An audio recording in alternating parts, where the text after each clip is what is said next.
So when did you realise that you had not just a mild interest in sheep that you might pass through, just like some kids take up riding and then decide they don't want to ride any longer, and the poor pony stands in the field being neglected?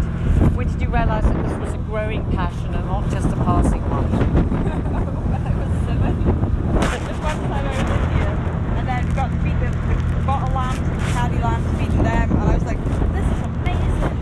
And then like just when all the adults was clipping sheep, then the kids get to do the ruin, are the ones that are movable, so we were doing that, and I would be like, well, I don't want to like just grab and like pull them off, I want to like make friends with the sheep and then like stand there and just like, and when I made friends with some like of the wilder sheep, I was like, oh, I like this is cool, see what I did. And so that's just taming wild sheep, and like it's more like you're earning their trust and they're giving you their trust, and it's just such a big just connection. The feeling that you get from it is like you're that sheep's friend.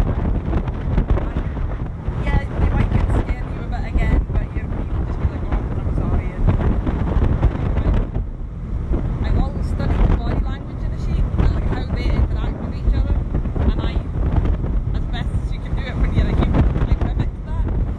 And so the feral sheep that I've taken in as adults, most of them are tamed within a month, and like totally tame, and I can put them back on the hill and go onto the hill and be like, hello, and they can run it because they like it. So you wandered the hills on your own, calling for your wild sheep. If I didn't have to work, if I didn't have to like, I didn't have to do anything, I would go into the hills if I didn't have to pay. I would just make friends. On the south hill, Yes. all wild. Gina tells me they're farrow sheep. Is that right? Feral. Thank you. I kept saying, you mean farrow sheep? She said, yes, farrow sheep. And I went, but they're meant to be purebred here, Carla. You can't have just a small herd of farrow sheep down there on the cliff. And she said, they're wild out there. And so, yeah? And they feed off the cliff. They used to be owned, but the guy that owned them, he obviously got old and issues and stuff, so he didn't make an effort to catch those sheep, so then they weren't wild, but they're technically not wild, they're feral. Okay, yeah. But you're the kind of overseer of those wild sheep. I would like to be. But like, I walked up there in the lambing time, and just looking at all the lambs, if there was any new ones, I would make sure that they got onto their feet, and there was 2 that I caught, and I wish I had my hugging pliers, my castration pliers, because we try and castrate as much of the ones for there as possible, because we don't know what Exactly. they've got. And if they're castrated, they stay there and stop, like they don't breed, and then they stop our nice, lovely tame animals from coming into that area, so that's why we keep them. Okay. That's a good technique. Yeah. And the ones that I can catch, if they come around, like the rams will wander the whole island in the breeding season, and if any come, like there's a few of mine that live off the Nook and that I got in the breeding season because I never seen humans, didn't know that these things were scary. They found a really tame yow to guard and breed for that couple of days. Then the yow walks up to me to the ram, he doesn't know better, he comes up to me and I just pick him up, and then he's like, oh no, what have I done? And so then I put them in the calf and I tame them, and like if they're good quality rams, I'll tame them and everything and get them so that they'll be eaten out my hand reliably, and then put them back onto the hill, so, and put tags in their ears so that people know that they've been worked with. And so if they come in again, then people know that that's been a good ram, and if it's got my tags in it, then they can probably catch them easily enough. So basically, if I'm understanding right, you're the custodian, you're the overlooker of the wild sheep, the wild ones. And if you can perhaps, Well, we all are a bit, but okay, I'm more keen to catch hold of them and make them my friends. okay, so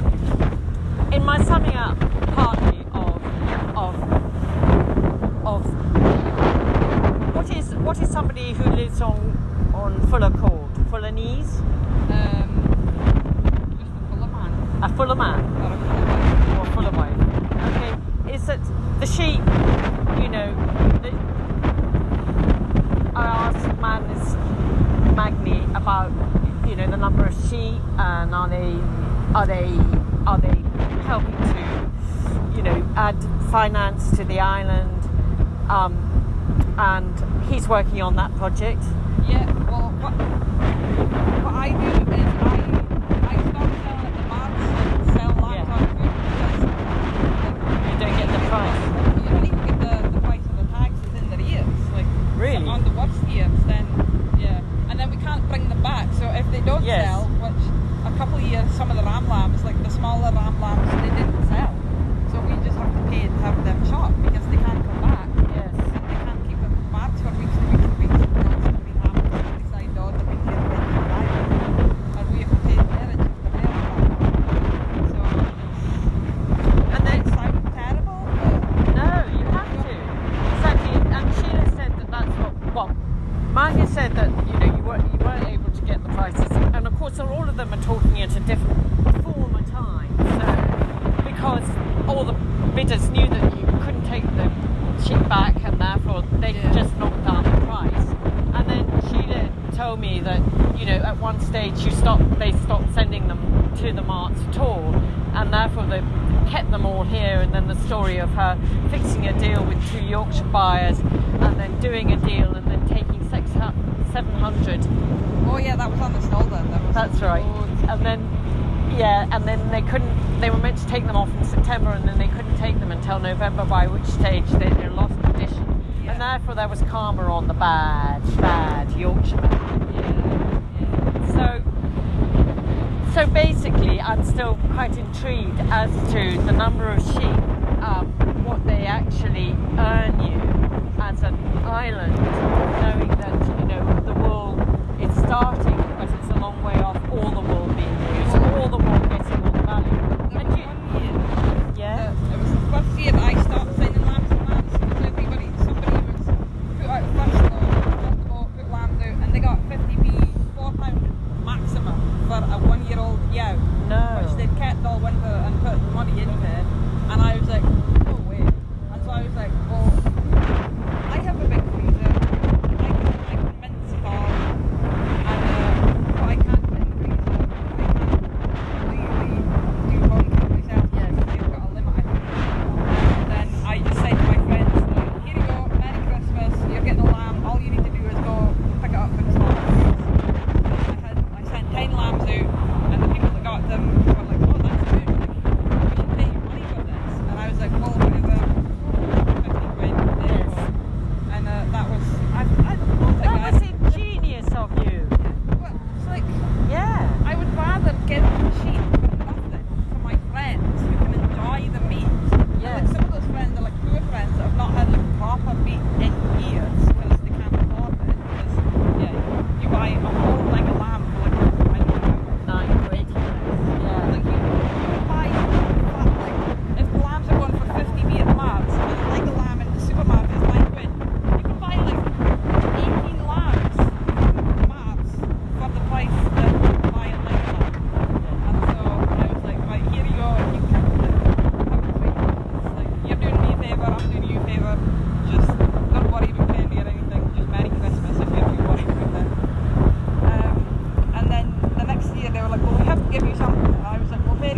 I mean, because when we sell the sheep, it's like in September to October. That's the busiest time of year in the slaughtery. So to get 60 spaces in the slaughtery, the book is like a day to get that.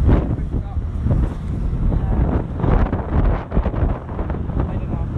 And there was one of the ex-islanders, he's moved off the island now, and he was looking at setting up a slaughterhouse on the island. But the problem we had back then was that we didn't have the new water scheme, and for a slaughterhouse you need to have so many litres of water backed up. It wasn't feasible to set up a slaughterhouse, and then you have to vet in every killing day, which you can just plan to kill every day that the date that the plane and see if the vet are going to do it. I don't know. They're so far away, they can't reliably get people to the island exactly when they need them. yes. It's so difficult. Yeah, it is difficult. And then if we send lambs out as well, so they're not exposed to many bacteria, diseases, and illnesses, whatever. So when they go to the mainland, quite a lot of them, if they leave and they're kind of having bad sailing out, and then so they're kind of like all poor, they feel like they suffer, they're not going to catch and everything. And if they're going to the Mars, that's basically a cesspit of all the diseases and bacteria and everything from all the islands. And so they pick up there's a like what we call blindness, which if they get that, if we send them out more than a week before the sale that they're booked into, if they start getting the blindness, we can't sell them, and then the Mars has to hold on to them, and we have to treat them until they're cured of that. I don't know if it's pink eye or if it's something else. I have no idea. And so nobody wants and when they can't see, then they lose condition because they can't eat. Yes. And so, yeah, it's difficult trying to sell a lot of sheep Yes. off the island. So, I don't know. Yes. But you're getting a better price for them now? Because of Sheila tells me that since COVID, Yeah. they've been trying, her version was, they've been trying to pressurise marts to do iBidding, or Yeah. live bidding. And they've done it for the Shetlands for years, but they wouldn't do it for the sheep, and now they've had to do it for the sheep. So the sheep price has gone back up, mainly because it was really down because of the uncertainties of Brexit. Yeah. But that, and because they've managed to get away from the rings, people that controlled the price for your sheep. Yeah, instead of having two widows sitting there in the dinner break being like, well, I only need 100, I only need 300, so if you buy this lot, if you buy this lot, we're not bending it up. So they can agree to a low price. Yes. And so now when I bid it, there's competition again.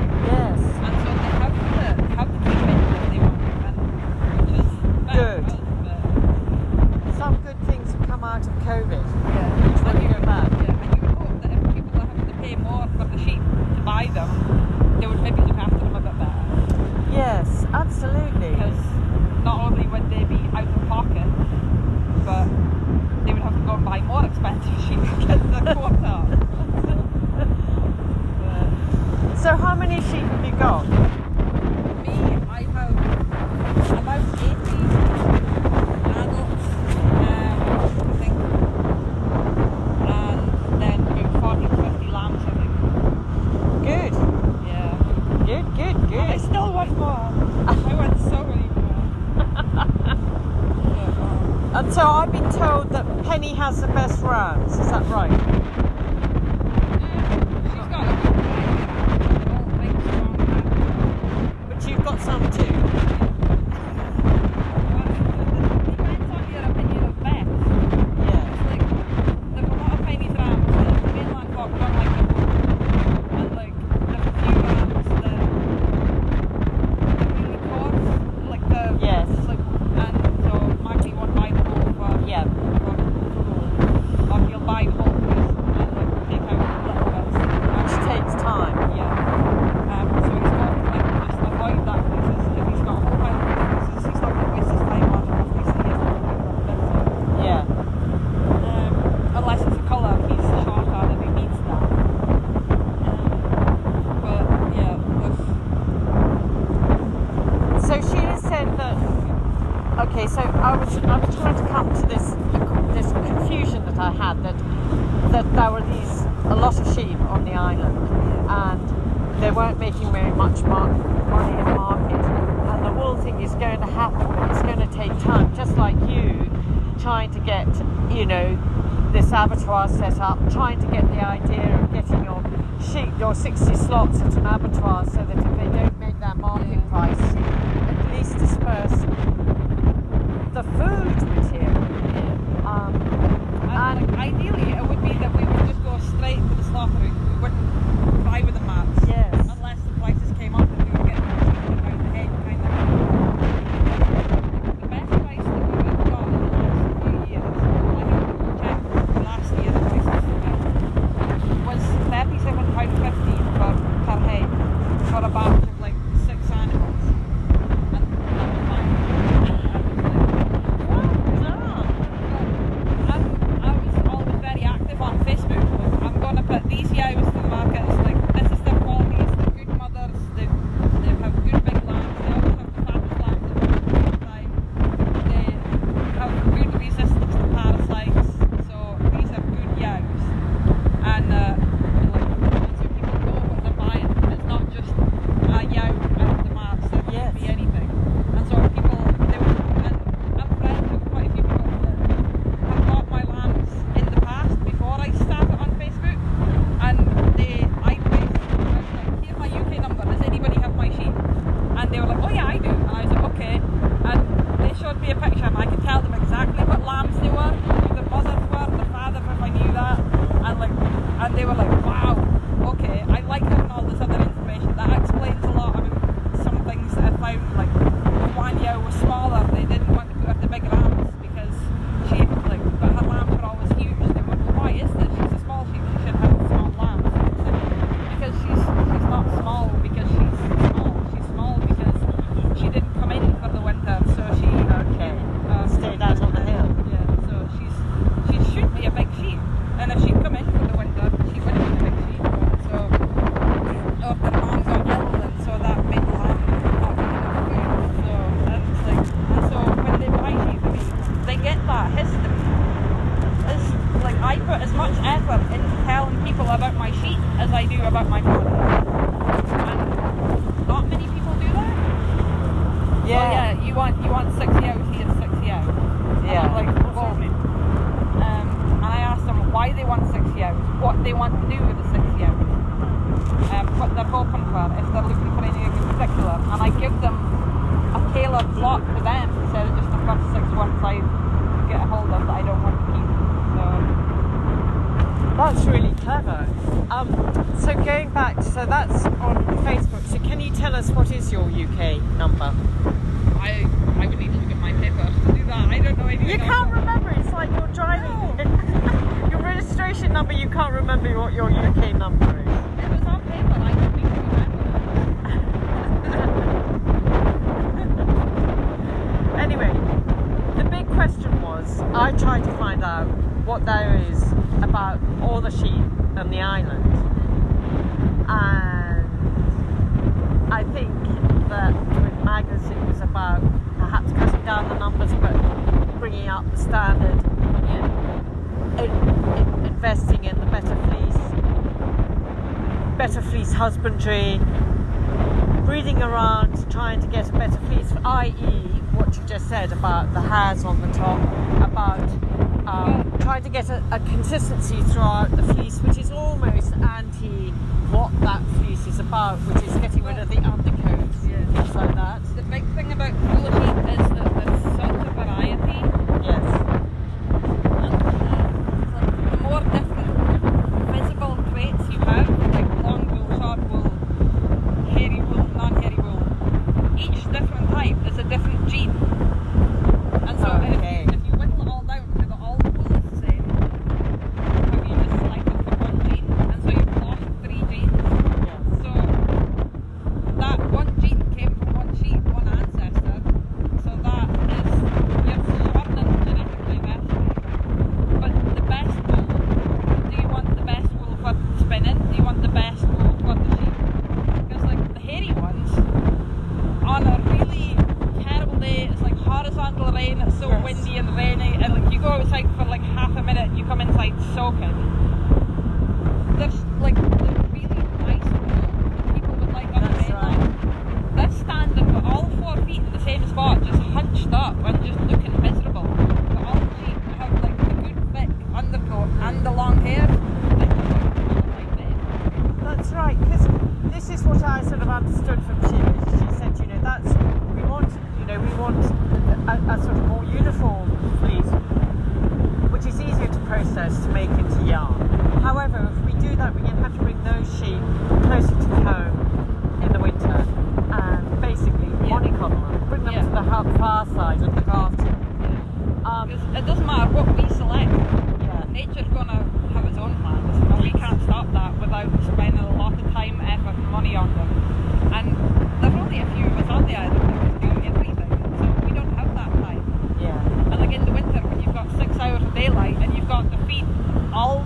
boat, like the whole of that daylight. So, and like my croft, if I go to the croft in the dark, the sheep try and come to me at the gate, and they have to cross the ditch and they follow the ditch. So I can't do anything on boat days. So sometimes if people have time in their own 6 hours of daylight, if they pass by, they'll cast their eye over my sheep to make sure that they're all fine.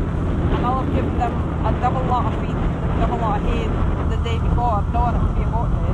So they have food and everything, and they've got the grazing as well. But to have more sheep, to have to do that, No, you couldn't do it. yeah. Okay, that's really interesting. Anyway, that sounds like what Sheila's trying to do, is just with someone. And then the other point she made was that, so it's partly genetic about the fleece, it's partly husbandry, but then she said that some years, and she said the fleece can really be indicative on what where the conditions were when that conceived. Yeah. Does that sound right? Yeah, because you get like the fleece is like the quality of the fleece is somewhat controlled by the nutrition that the yow is getting. So if she's conceived and she's having to put effort into growing a lamb instead of just making herself survive the whole day, Yes. she's got to do both. Then you can see the quality drop in the shaft of the fleece. Like you can see it. Like if you had like a Really? scope, Can you? yeah. God. And like with a hell sheep, yeah. And then myself, I find the yows that have put everything into the lamb, some have twins, if they have twins and they put everything into the lamb and they drain themselves to make sure that the lambs have the best condition. In May, they're dropping their wool and they're bald. Yeah. Because they've got that break because of the condition, like because the wool is not, I don't know, I don't know how to word it. It's just a break in the fleece where the nutrition really dropped so that it created that break. And like the ones that they either didn't conceive or they conceived and then lost in January, so they've not had to grow a lamb full term and they didn't take lamb again, they'll keep them home. Okay. And then you get some yows that are quite consistently good at feeding a fat lamb and keeping themselves fat as well. And they'll be the ones that they hold the fleece the longest. They might roughen up around the edges of that, but they'll be the ones that I clip last because they'll be ready last. It's enormous amount of knowledge. Yeah. Then. It doesn't seem like that much when you enjoy it, and it's like you want to, like, I want to know everything I can about my sheep to help them be the best, like, and cope the best they can. Like this lambing time in the snow, I didn't lose a single lamb. Wow. Not a single one. And I was knew that like they were all spread out. They like the outfeed. If that's my equipment for the lamb, I go there in that gate, and then they'll like sleep up there, and then they'll spread out through the big bog in the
Sandbag land. involved because of mice and kids, and her and her twin took them in, got them, but then one Christmas night, some drunk person left my gate open as they were going through, and she got in the hill before she was dead.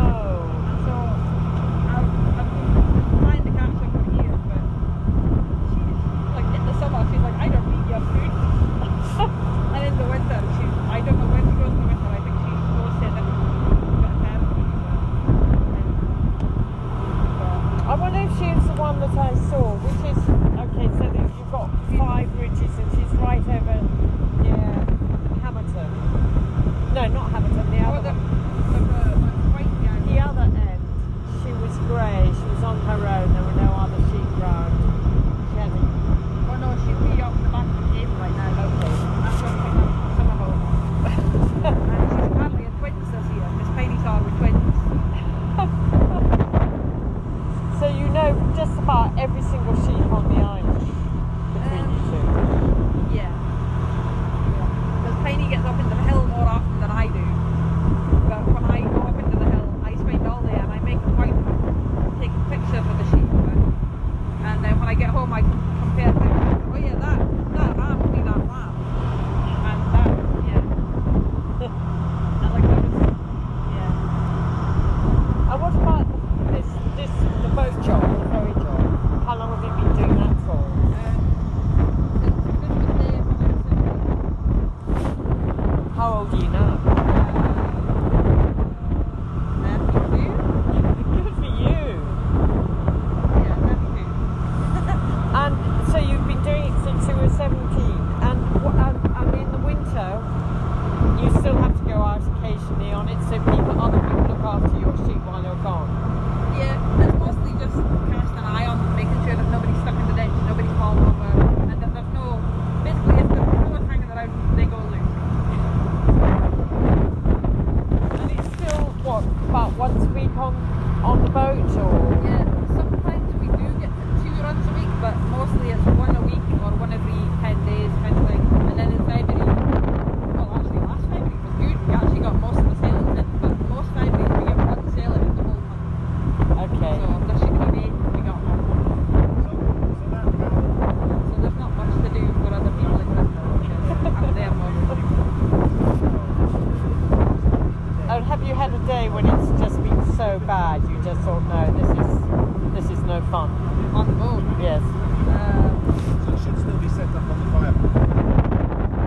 And you've got to open the doors, then you've got to without leaving them in. That's all. I'm quite easily distracted. So that's it. So, and I'm not scared by being on the sea. Like the days where like other of the crew have been like, why are we here, and I'm like, la, la, la, la.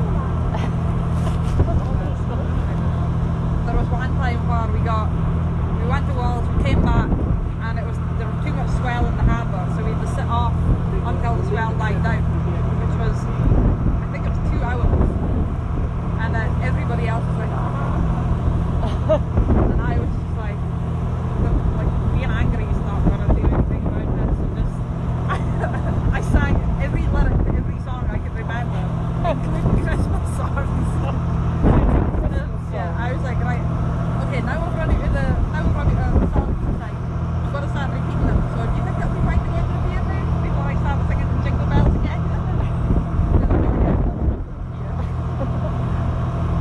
Actually, I thought when we were coming in, getting into this harbour in bad weather, this is not fun. It's tight in there. Oh yeah.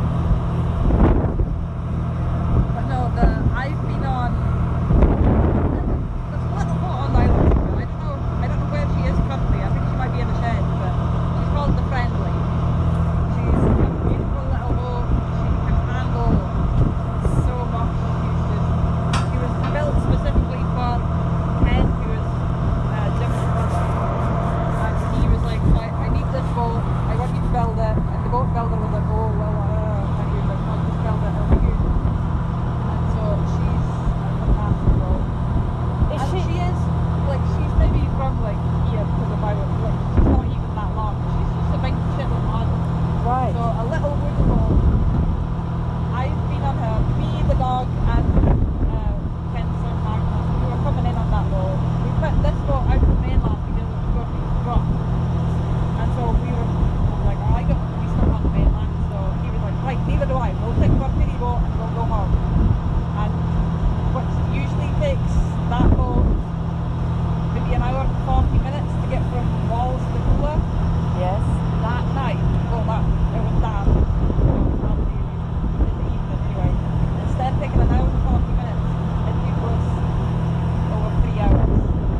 we were called all sorts of names. Being stupid enough to come back in that weather, but At night. in the pitch black. Oh, yeah. In the middle of winter. Oh, It it's was, crazy. everybody on the island, like Jim, Kevin, everybody that lives near the pier were keeping their eye out because the only light that we had was the head torch that Magnus was wearing, No. and he would keep that off so that his eyes could see the waves around him.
ones that when you're flipping them, it's like you've got them and Yes, with the yes. back between your legs, they bite you like in the back of the thigh. Oh. And they do it deliberately because they know that you're going to move your leg away and then they can wriggle and get free. They're smart. And like the one yow that does it every single year being clipped. She's just the biter. Do you tie yours up when you clip them, or do you clip them? I generally give them a scratch and they stand still.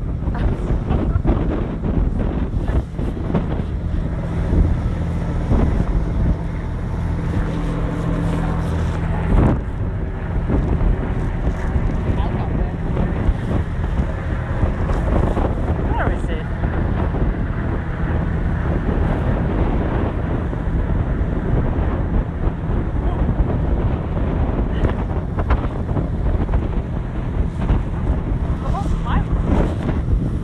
I didn't see it. Did you see it?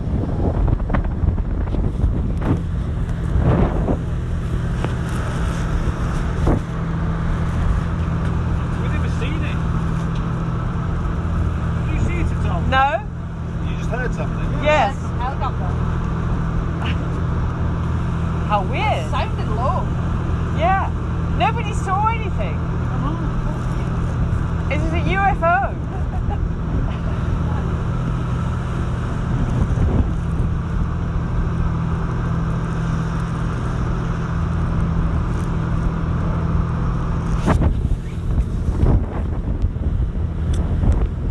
So, what would you like everybody to know about your sheep? Let's wrap this up. Is there anything else I should know, Lynn?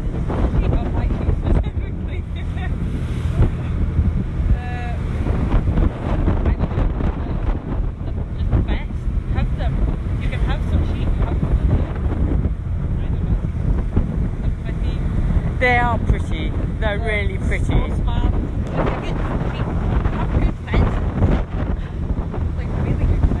Yeah.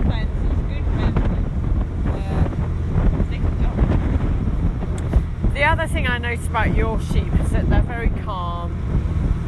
They walk everywhere. You know, they just take their time. Oh yeah. But I've been on North Ronaldsay, and the sheep there, they don't walk anywhere. They run everywhere. They're always in a hurry. And then, as you know, they built this sheep wall, which is 10 foot high along the coast. The very first time I got out there to walk that sheep wall, guess what's on the top of the wall?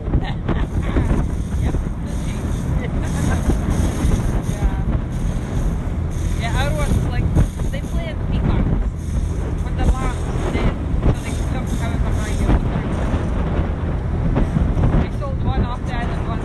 She went in the duck box on the plane, it was brilliant.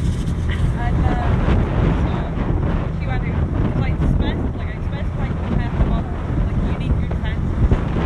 That's boss. She's gonna be able to go, so you need good fences. But yeah, we have good fences. The first week. She got out and I was like, oh dear. I'm missing your fences again. I was like, oh yeah, they're good fences but they're low.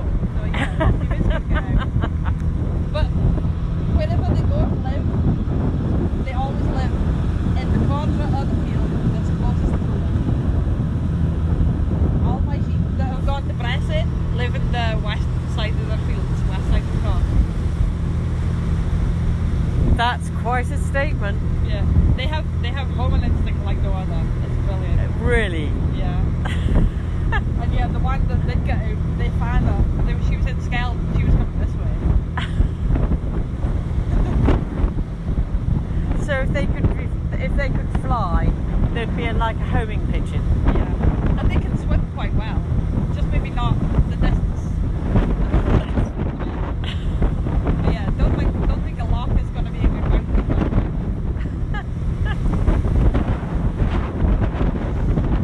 Anyway, I think I've learned more sheep than I have ever thought I could possibly imagine. Oh God, no! I can't even. It's encyclopedic. And I'm keeping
listen, I'm going to wrap it up. Yeah. But I think you're an absolute star. Good enough? Thank you, Lyn. That we had from 2 years worth of wool clip and everything we could produce in the following year had all gone.